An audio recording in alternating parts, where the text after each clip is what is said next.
Buenas noches, estudiantes de Derecho, profesionales de diferentes especialidades y público en general. En esta oportunidad voy a explicar los 7 lineamientos para la vigilancia, prevención y control de la salud de los trabajadores con riesgo de exposición a coronavirus.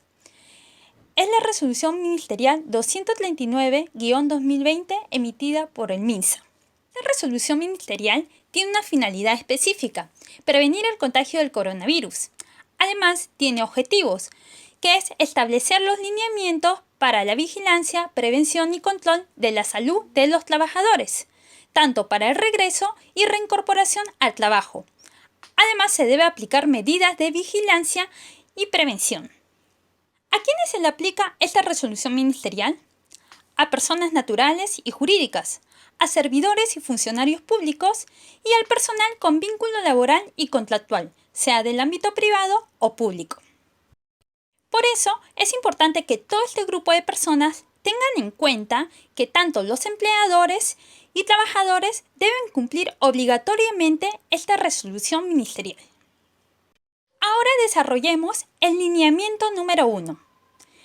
Yo, empleador, debo capacitar a todo el personal de limpieza para que haga una correcta limpieza y desinfección de todos los ambientes del centro laboral. Y para ello, este grupo de personas que van a realizar la limpieza deben conocer correctamente cómo es la metodología de aplicación de las sustancias de limpieza, según las características del lugar de trabajo. Lineamiento número 2. El Servicio de Salud Ocupacional se va a encargar de evaluar al trabajador antes que regrese a trabajar. Y lo va a hacer de la siguiente manera. Primero, va a identificar el riesgo por cada puesto de trabajo. Segundo, va a aplicar la ficha sintomatológica del COVID-19. Tercero, se realizará el control de temperatura corporal al momento de ingresar al centro laboral. Cuarto, va a aplicar pruebas serológica o molecular a todos los trabajadores que se reincorporen, sea de trabajo de muy alto riesgo o mediano riesgo. Y a los que son de bajo riesgo, la aplicación potestativa. Quinto, en cuanto a la periodicidad de la aplicación de las pruebas, está establecida en el Plan para la Vigilancia, Prevención y Control del Coronavirus en el Trabajo. Sexto, en cuanto a los costos que se genere, esto es asumido por el empleador. Por tanto, esto será determinante para decidir si el trabajador pueda reincorporarse al centro laboral. Una nota muy importante en este lineamiento.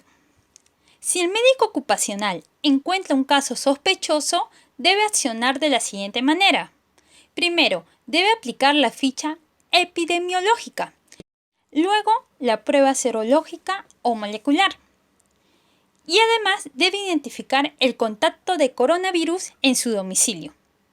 Por último, debe comunicar a la autoridad de salud de su jurisdicción para el seguimiento del caso. Para todas estas acciones se debe tener en cuenta la resolución ministerial 193-2020. Posteriormente, se debe realizar un seguimiento clínico diario al trabajador. En caso la prueba de laboratorio dé como resultado infección activa, se confirma el diagnóstico de coronavirus. Ya posteriormente, esta persona debe cumplir los 14 días calendarios de aislamiento. Por tanto, antes del regreso al trabajo, el empleador, a través del profesional de salud en seguridad y salud en el trabajo, debe realizar la evaluación clínica respectiva para la reincorporación. Ahora, en la resolución ministerial 265, en su lineamiento número 2, se ha agregado detalles sobre la evaluación al trabajador antes que regrese a trabajar o se reincorpore. ¿Qué debe hacer el empleador? El empleador debe entregar una ficha de sintomatología y los trabajadores deben completarla. Además, a todos los trabajadores se le debe aplicar las pruebas serológicas o moleculares, tanto los trabajadores que están en muy alto riesgo o mediano riesgo. Respecto A los trabajadores que se encuentran en bajo riesgo, el médico ocupacional va a decidir si se realiza o no estas pruebas serológicas a los trabajadores de bajo riesgo. Lineamiento número 3. En los centros de trabajo se debe asegurar e informar la cantidad y ubicación de puntos de lavado de manos. También se deberá ubicar un lavadero al ingreso del centro de trabajo. Además, el lavado de manos se realiza antes del inicio de las actividades laborales.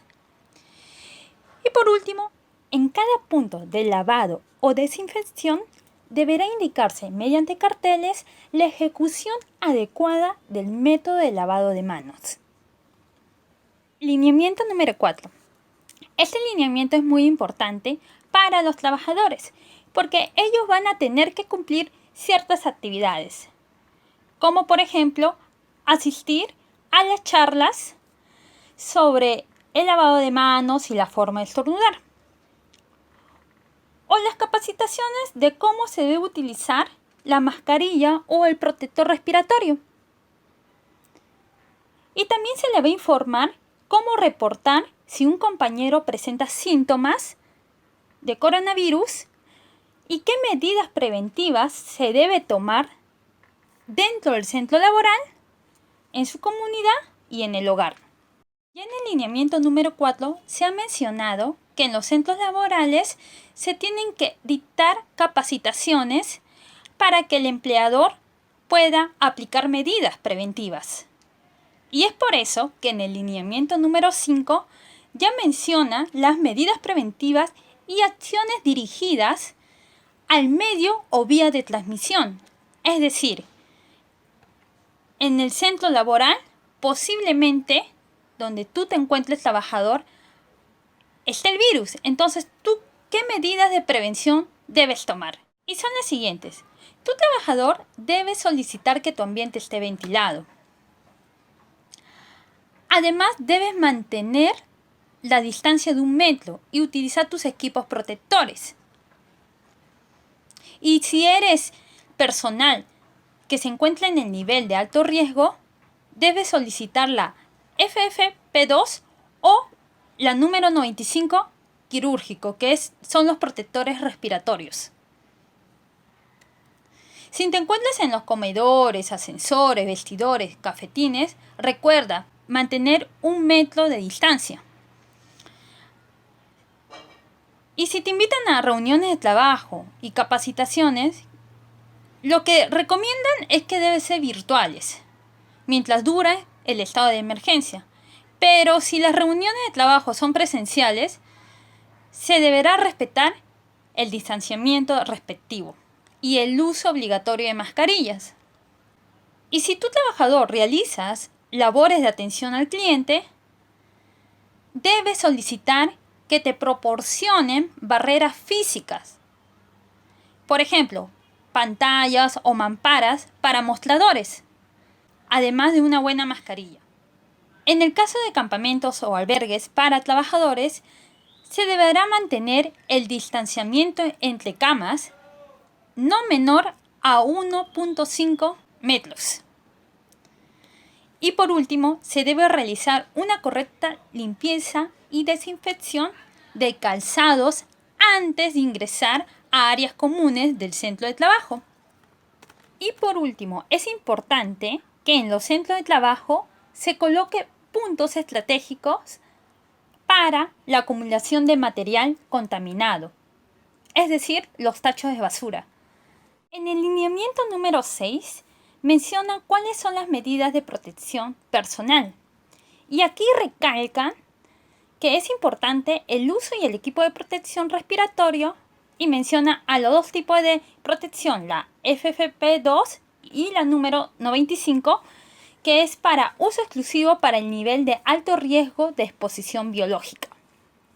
En el lineamiento número 6, mediante resolución ministerial 265-2020, emitido el 8 de mayo, se ha agregado algunos detalles más sobre el uso del equipo de protección respiratoria y menciona nuevamente a las FFP2 o la número 95 o equivalente.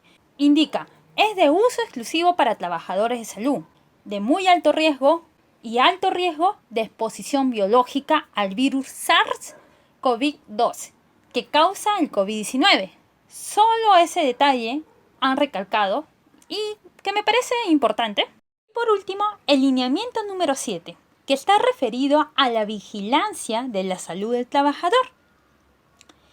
Esta vigilancia deberá ser permanente. En ese sentido, se va a controlar la temperatura corporal al momento de ingresar y finalizar la jornada laboral. Por otro lado, para puestos de trabajo de muy alto riesgo, la medición se va a realizar al inicio, a la mitad y al finalizar la jornada laboral. Hay que tener en cuenta que el servicio de seguridad es responsable del registro de la temperatura de cada trabajador. En consecuencia, se comunicará al trabajador la evaluación médica siempre que la temperatura sea mayor a 38 grados centígrados. Por tanto, si el trabajador presenta fiebre y evidencia de sintomatología, se considera como caso sospechoso y se debe realizar las siguientes acciones. En primer lugar, se debe aplicar la ficha de epidemiología. En segundo lugar, se debe aplicar las pruebas serológica o molecular. En tercer lugar, se debe identificar los contactos en el centro de trabajo. En cuarto lugar, se debe tomar pruebas serológicas o molecular. En quinto lugar, se debe identificar los contactos en su domicilio. Y por último, se debe comunicar a la autoridad de salud de su jurisdicción. En el mismo lineamiento número 7, mencionan de que hay otro tipo de riesgo que también merece atención por parte del equipo de seguridad y salud en el trabajo. Por tanto, los médicos ocupacionales deben tener en cuenta los siguientes riesgos: de tipo ergonómico, de tipo psicosocial, y para ello es importante implementar medidas en el plan.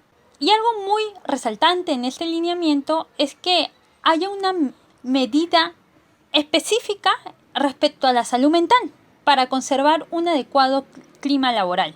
Además, el Servicio de Seguridad y Salud Ocupacional debe prestar atención a los trabajadores que tengan alguna discapacidad. Y si hay un brote en el centro laboral, ¿qué se debe hacer? Se debe comunicar a SUNAFIL a efecto que cumpla tanto con el cierre o la paralización inmediata de labores. Además, también se debe considerar lo mencionado anteriormente, pero aquí nuevamente lo recalcan, que para el regreso del trabajo se debe considerar si el trabajador no ha tenido síntomas de COVID. Por tanto, se debe aplicar las fichas, la 7.1 y la 7.2. Nuevamente recalca aquí, si el trabajador ya cumplió con los 14 días calendarios y estuvo con alta epidemiológica, este periodo se puede variar y esto va a depender mucho de la evaluación del médico ocupacional. Por eso es importante que el médico ocupacional cuente con los datos de los trabajadores con características específicas, con el fin de realizar el seguimiento clínico. Además, hay que evaluar si el personal de trabajo tiene la posibilidad de realizar trabajo remoto como una primera opción. De lo contrario, tendrá que tener todo su equipo de protección según el puesto de trabajo. Y por último, hay que tener en cuenta al grupo de riesgo, porque ellos seguirán cumpliendo la cuarentena domiciliaria, según lo establezca la normativa, y se les hará el seguimiento clínico. En la resolución ministerial 265, que la responsabilidad de toma de temperatura a los trabajadores es del profesional de salud en seguridad. Y recalcan, miren pues, nuevamente que dentro del plan debe estar considerado la salud mental. ¿Para qué? Para un adecuado clima laboral. Señalan también que las empresas públicas o privadas deben solicitar a la DIRESA formar parte de la Red Nacional de Epidemiología en calidad de unidad informante o unidad notificante. En este agregado también dice, si hay un caso confirmado, inmediatamente se debe hacer lo siguiente: registro de la ficha y luego la notificación al Centro Nacional de Epidemiología, Prevención y Control de Enfermedades.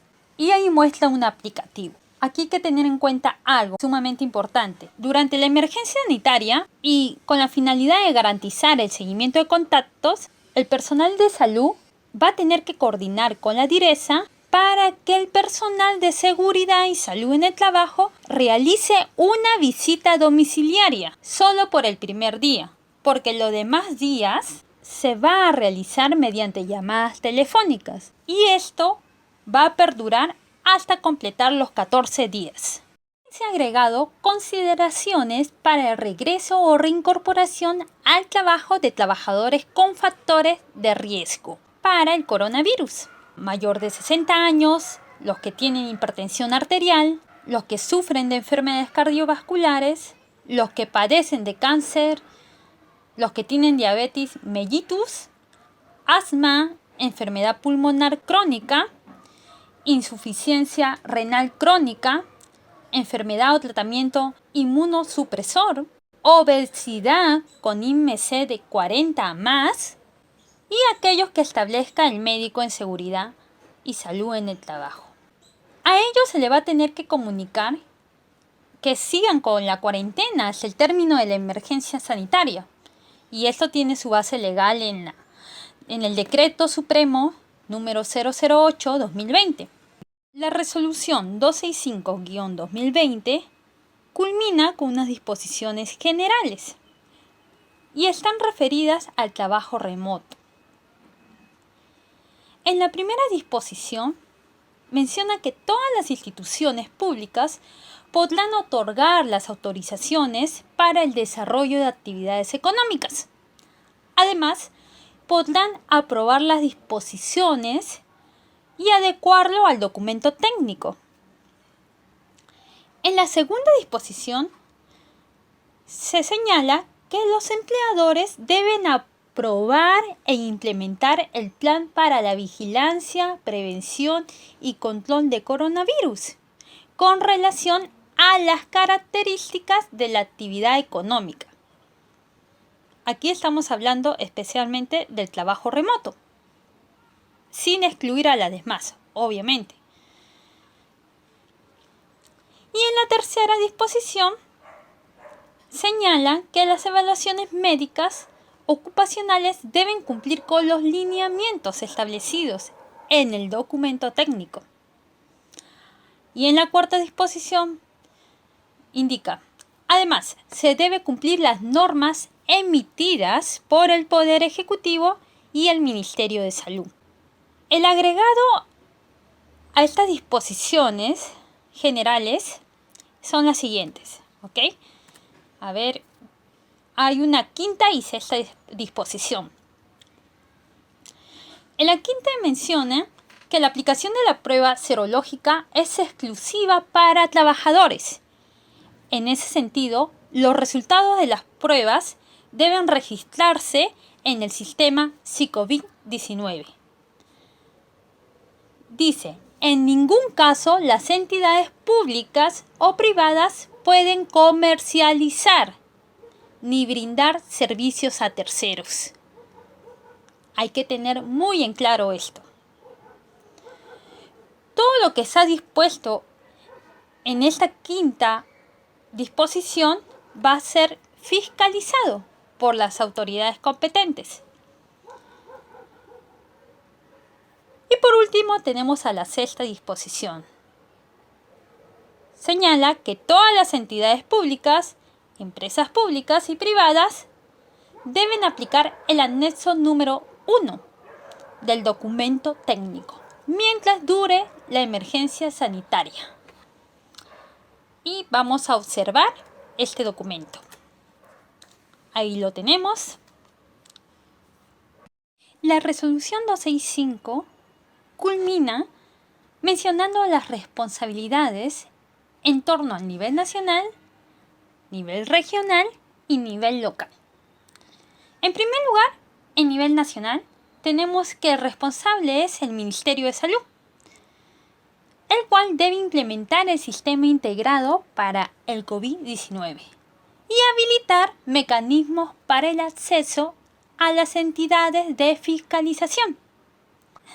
A nivel regional, son responsables las direcciones y gerencias regionales quienes supervisarán y fiscalizarán el cumplimiento del documento técnico. Y a nivel local, son los gobiernos locales los responsables y los que dictan disposiciones en el marco de su competencia para que se cumpla lo establecido en el documento técnico. Y esa es toda la síntesis de la resolución ministerial 265 emitido por el MINSA el día 8 de mayo del 2020.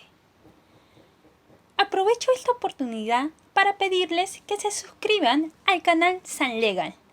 Infórmate y duplica tus conocimientos con San Legal. Aprendamos juntos. Muchas gracias.